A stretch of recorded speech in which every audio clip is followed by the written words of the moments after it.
Hey guys, this is Khalil from Work at Anytime Tire School. Now, if you've never done this before, I'm going to show you how to do a row.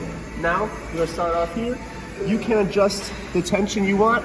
If you're going to take it easy, go one, but if you're a real risk taker, I suggest you go all the way down here. The higher the level, the higher the resistance. Now, first, you want to strap your feet right here. Let me loosen it up for you.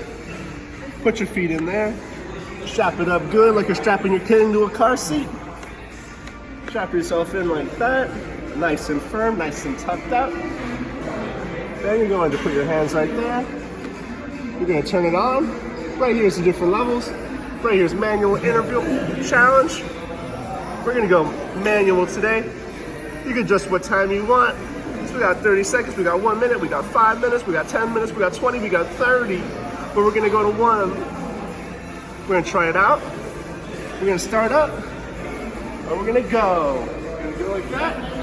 Go like that. Go down. It's one fluid motion. Like that. Speed it up. Like that. Nice and good, okay? Like that. One fluid motion. Knees go in. Row. Row.